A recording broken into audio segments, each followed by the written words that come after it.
What up, everybody? It's April Dawn. Let's talk about it. This is Pose, Season 2, Episode 1. Yes, honey. Live, work, pose, bitch. All right, I thought it was a good episode. I don't want to waste any time, so let's go ahead and get into it. Start off this season in 1990. I think last season it was 1989, 88, something like that up in there. And we see that Blanca and Pretel are headed to Hopper's Island. If you don't know what Hopper's Island is, it's an island that basically they bury unclaimed bodies on, people who had diseases at one time. It was used for people who had tuberculosis. So you have to take a ferry to get there. So they go over there to see Keenan. Keenan is, I think this is the guy that he was dating at the end of last season. Apparently they broke up. He found out that he was dead. He didn't have any family. And he came there to see him. So they met with a little, hesitation by the lady at the front desk. She got a damn attitude. But they finally make their way out there. And we find out in the midst of all of this that they quarantined the AIDS people. And she like, girl, they already dead. And she's like, well, we don't know how this disease gets spread. I was born in 1981. 1990, I was 9 years old. And I'm pretty sure, if not 9, 10, 11, by the time I was 12, we all knew how AIDS was transacted, how you got it, how you didn't get it, and X, Y, and Z. So that's like kind of willful ignorance, because I'm pretty sure the knowledge of how you get it has spread, at some point. You know what I'm saying? It's 1990. They make it out there, and she said, I thought he had family, and he was like, no, he was an orphan just like us. He probably was embarrassed, after they broke up. He heard he had got sick, and the man had died alone by himself in his little apartment, and it would have been 3 weeks before anybody found him. He had basically melted into the mattress. Like, it was just a sad scene, it was really poignant. It was very sad. And, they have to help each other. He says that we have to help each other because nobody else is going to help us. And, and she's like, well, what now? And he's like, well, now we just going to pray for strength. So they get down and pray for strength, okay? So we see that Blanca is going to the doctor, and the doctor tells her that her T cells are low. Now, this is I think she's the doctor. She might be a nurse. But this is Sandra Barnhart's character. She's a part of the community because she was like, thank you for squeezing me in anything for fam. So you already know she a part of the community. She tells her that her T cells are below 200, and now she has to classify her as having AIDS. And so this strikes, this is upsetting to Blanca. Obviously, she thought she was doing better than that. So she offers her the EZT pill. So basically we find out that when the rich white gays, when they pass away, they go and see them, pay their last respects, and they collect the rest of their medicine that they have left. If you remember from the Versace thing, the EZT was just coming out, and people had speculated that maybe he had HIV too, but he got on the pills, so he was able to like overcome it or whatever, be healthy or whatever after all his friends was dying. Blanca makes excuses as to why she shouldn't take them. Pretel said he took meds and he got sick, and she's like, listen, I'm gonna keep it 100 with you, girl. If you don't take this medicine and get yourself together, you could be dead in 6 months. Take the medicine, do what you're supposed to do. You got shit to live for out here. Cause she talking about, she see the kids life flashing before her eyes instead of her life, and she was like, well, girl, you got living to do. You either gonna get busy living or you gonna get busy dying. It's gonna be one of the two, sis. Okay, so get up, get out, and get something. So when Blanca gets home, she's looking at Angel and Paco taking pictures in the living room. Angel is looking all cute. She hiding in the curtain like this. Like this him. You better hide in the curtain, sexy girl. So she hiding in the curtain taking some pictures, and Blanca is just, the ancestors just giving her a vision, of what's gonna happen to this young lady. And then we see Blanca at work, and she hears the Madonna song Vogue playing at the nail shop, and she goes to turn it up, and she say, well, we about to be mainstream. Like the whole running theme through this episode is the song Vogue has come out, and now it's a big deal or whatever. So, she think that voguing is gonna go mainstream, and they're gonna go mainstream, and it's not going to be, like it used to be, which we all know ain't the truth, okay? At the club, now we're at the club, they discuss whether things will change because this song has come out. And Electra says, hell no, bitch, ain't shit gonna change. This is just like when the white gays was jumping around doing YMCA, girl. It's nothing different. And Blanca says they're gonna be stars. She ain't trying to hear what you're talking about. They're gonna be stars. When Madonna comes through looking for people, they're gonna be ready. House of Evangelista is gonna be ready, honey. And now we see Angel down to the pier trying to do something strange for a piece of change.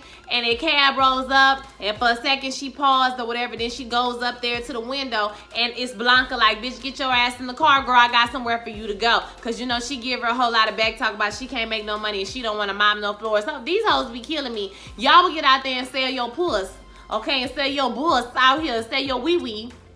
but you won't go mop no floors or wash no dishes. Girl, I can't. She tell her get in the car, they got somewhere to go. So while they still in the car, she tells her, hey girl, I introduced you into this modeling contest. It's like a fresh faces contest or something like this. Angel is, like, girl, I can't be no model. And Blanca gives her a pep talk about how she gonna be good, how she gonna be the bomb or whatever. So I really like their relationship this season. Now we at a church, we at a funeral. So apparently this is supposed to be like one of the many hundreds of funerals of the people that was dying during that time in the gay community.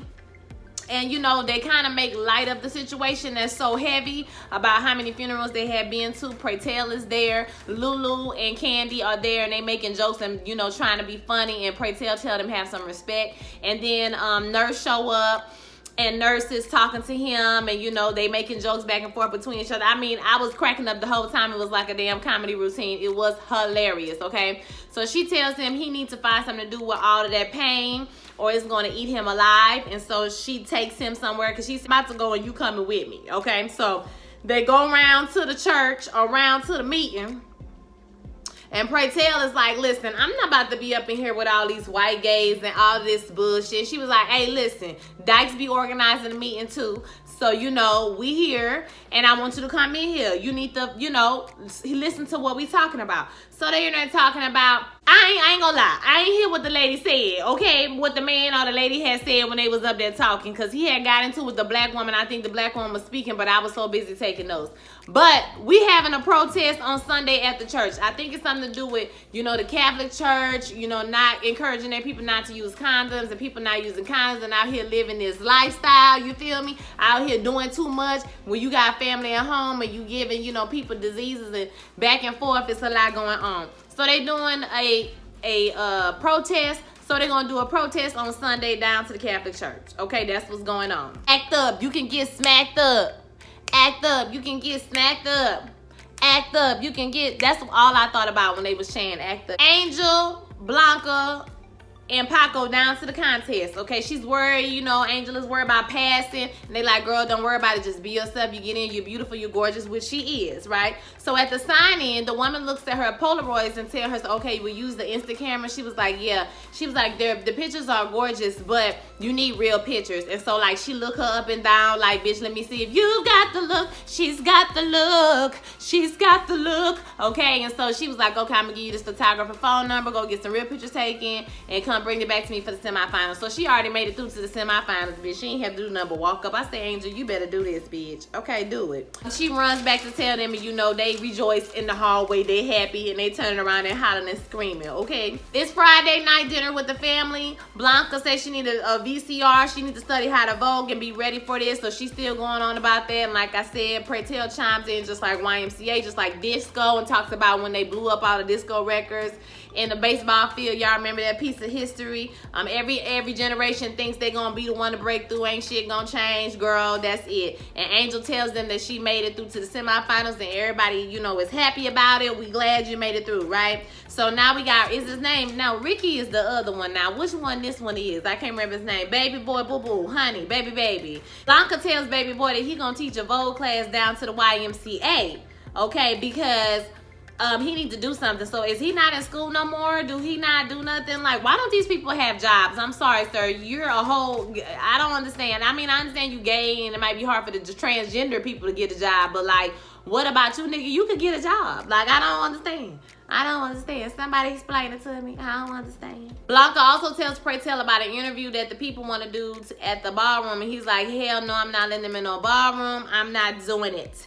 And he tells them they need to be going to the church for the protest. After a little bit of protest, everybody agrees to go. And then Electra comes in, child, with a damn attitude. I mean, just on one for no reason. They all going back and forth about how she don't do shit, and she talking about how, she can't be up in here with these, peasant accommodations and shit. And they telling her, well, Blanca's like, well, she did help with rent. She didn't do this, but she do help with rent. And Alexa tell her thank you. And then she said something about the protest, and Electra said she not going. But after a minute, Electra is like, okay, I'm going, because Blanca is the house mother. So Blanca is the one that's like in charge of everybody. And we already know that this ain't gonna last with Electra, because Electra got a damn attitude. And I mean, that lady who be acting, I mean, I just can't take it. Like, Yeah, I really need for her to go to some acting classes. Like, and I love Pose, I do. But honey, oh God, it's painful almost. So Blanca has to leave the job to go do something. I forgot what she had to go do, but she had to leave the job, and the boss was like, listen, I need you to work at work. You can't be leaving. She was like, I have to go. You know, I take extra work anytime, but I have to go. And she was like, well, you just need to quit. So Blanca was like, well, bitch, I quit then. And so the lady went in on her talking about a lady who want her nails done by a lady. Girl, no they don't. Girl, what did you talk about? I'm on my lady. My nails done by anybody who can do it right, and Asian men do nails all the time. The hell you talking about, girl? So no, like she was getting real sporty and we'll fly with her. You need to be glad I gave you a job and all this shit. Oh, bitch, you talking? You just told me to quit, bitch. So why are you still talking to me? Okay, so Blanca say I'm gonna have my own shop and I'm gonna do this. And the whole time I'm thinking, bitch, if you don't take them damn EAZT pills, you ain't gonna have shit but a corpse down to the Hoppers Island. Okay, so I'm gonna need for you to take care of yourself, sis. Why you talking about you gonna open all these businesses with no money, girl? How you do that? Okay, Blanca? No, ma'am. So they go to the church, and as they start to stand up, you know, as the mass is going on, Praise Tale starts to hand out literature about whatever they protesting about, and then they all get up. It's a whole bunch of them, and they lay down in the middle of the aisle, and the police break in, and they're like, don't kill us! Stop killing us! You're killing us! You're telling them the only way that's gonna prevent this is condoms. Abstinence is taking away our sexuality, and da-da-da-da-da. And I'm like, child, I mean,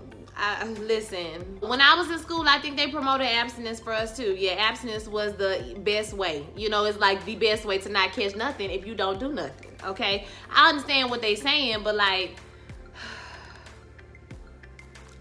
maybe, you know, I can't use my 2019 mind frame to judge something that was happening in 1990. And I don't know the propaganda that was being spread by the Catholic Church. Maybe it was like a concerted effort by the Catholic Church to, you know, box out gays, or, you know, make them seem like, or, you know, tell people that abstinence is, I don't know. You know what I mean? Like, I don't know what was going on during that time. So I'm not going to put my 2019 judgment on it. The police come in there and they arrest everybody and they take them out of jail. It was like 100 and some odd people, we found out later on, okay? And so then we see Angel. Why this all going on? Angel couldn't go to the protest because she was in makeup. Or was she there? No, she was there. Was that Blanca? Child, I don't know. But anyway, we see Angel in makeup, and when I tell you, honey, she looked fabulous. I mean, that earrings with the furry thing on it, yes, and the bun. Oh, child, yeah, she was giving it to us. So, she's sitting in makeup, and the photographer comes over there, and he figures out that she's a man. Like, he recognized her from the pier. He says that, and she like, I don't do that no more, or whatever. And so he basically tells her, if you let me take some pictures from my private collection, I'll do this whole photo shoot for you for free. It won't cost you nothing. And so then we went on, she's got the look, she's got the look, she's got the look, she's got the look, she's got the look. She's got the look. Yeah, it was all of that. Photo shoot, beautiful photo shoot, like 3 or 4 or 5 looks. I mean, the bitch looked beautiful. It was gorgeous. And after everything was over and everybody left, she was there with him by herself, and he tells her to take her clothes off. Now, she take her clothes off down to the underwear. Now, we all know that Angel is transgender. If you're transgender, you don't like your, you know, your parts that make you somebody else. So, like, you know, she's embarrassed about that, okay? She don't want to do that. That's not, you know, you removing her safety net. You doing something you ain't got no business. Basically, you sexually violating her, okay? Right now, she's being sexually assaulted. So he tell her to take her underwear off, and then he tell her to touch. Oh my God, he was telling her to touch, and I said, no, God, this is not good. We get to the ball, honey, and the category is runway. And it's like runway and characters in like fairy tales, and I was here for this shit. So House of Ferocity come out there. You know, I guess they was doing like a not the Little Mermaid. What's the other one? Beauty and the Beast. They came out there with the peasant and the, you know, and the baguette and shit, and running around in a circle. It was a mess. It was a hot ass mess. He read them down. You know, Pray Tell read them down to the white meat child, to where she threw the thing. She threw the piece of bread at him. That was funny. Then we have Electra comes on out, honey. She graces this runway. She's giving us full fairy tale. She was giving us Marie Antoinette. She's serving us narrative. Let them eat cake. I said, let them eat cake, honey. So she was eating cake, and they was serving her. And child, when they brought out the guillotine, he said, y'all did not bring a guillotine out here for this mess. Y'all built a guillotine. I love Billy Porter. He said, y'all did not make no guillotine for this mess. Guillotine. So they chopped the head off. It was a whole production, honey. Pray tell asked her how long did she practice for this, and then he starts to go off on her about her not coming to the protest, how her people needed her and she wasn't there. And I mean, he really read her down to the white meat. I mean, he had her looking crazy. He throws the trophy at her. Come get your trophy. You win it every week, like last week, like the week before that, like the week before that. Like, I mean, he really went in, honey. And let me tell y'all something. If y'all ain't never seen two queens that could read down to the white meat argue with each other, oh, it ain't nothing nice. Back your ass up and don't say nothing, okay? Because don't you get caught in the crossfire, bitch. They gonna read you too. Just be quiet, okay? I don't want nobody to talk about my little tooth right here. I'm just gonna back up and mind my business. They going back and forth, back and forth. She's like, you better give me a trophy. And I mean, he goes off. And he rallies the people, honey. He gives a speech like Martin Luther King, you know, we need to fight for our rights. You know what I'm saying? Fight the power. Everybody claps and child. He's so pissed off and tired. He tell the other man come up there and do the category so he can go. Cause he his whole head about to explode. He tired of these damn people, okay? We in the category. The category is still runway, and next up is Miss Grace Jones. Miss Grace Jones, honey, she graced us. She was like a little short, petite little thing. I was here for it, okay? And then Angel comes down the runway looking beautiful. Of course, Angel wins the prize. You know, she's about to be legendary status. Angel be killing it every time she go down. But we see that Angel's not really happy. And she runs away. She runs out down into the hallway, and Paco and them come out there to try to comfort her. She tells them about the photographer and the fact that he took dirty pictures of her and she ain't gonna never be no real model. And you know, she just want a victory outside the walls. And they're like, what's up? Where he live, bitch? We about to go fuck him up. They go over to the photographer's house. They beat him up. They ask him for they get all the pictures. They get all the pictures and all the negatives, right? And they told him, if you do this shit again, we gonna mess you up for real. And I was happy, because she really got taken advantage of, and if those pictures had got out, she was just talking about she gonna be in the back of a porn magazine for the rest of her life, and she probably would have been. No tea, no shade. Like, I felt bad for her, but I'm glad they got that situation taken care of. Angel take those photos back down to Miss Ford, and Miss Ford tells her that she is absolutely beautiful. Cause she was like, I want a shot. You know, you don't know what I had to go through to get these pictures. You know what I'm saying? Like, I want a shot. Give me a shot. And she says, you're absolutely beautiful. Absolutely.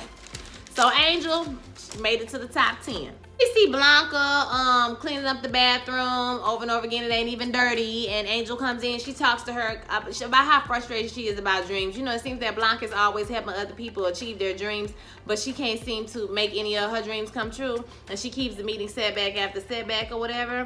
And she tells Angel about her T cell count being low. And Angel kind of sits with her and they talk. And she tells her that she made the top 10. And Blanca is very excited. Obviously, she's very excited about this. And this kind of lifted her back up a little bit. They toast that night at Friday night dinner with the family. They all toasted Angel and they toasted Blanca for making it happen for her. You know, everybody having a good time. They talking, laughing it up.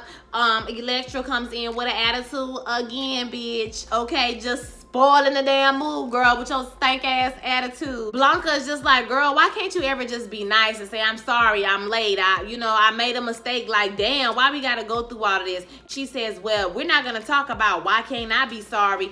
Pray tell disrespected me in front of all our peers the other night. And he's talking, girl, I ain't disrespect you. I just called you out. Your people needed you and you did not show up. Girl, you tried it. Okay, and Blanca said, you didn't do this. And they like, you didn't do this. And Blanca like, you didn't even pay rent last month. And you gotta be getting money from somewhere. Where you getting all these furs and all these coats and all this. And so you can tell that Electra feel whatever she doing, it ain't on the up and up.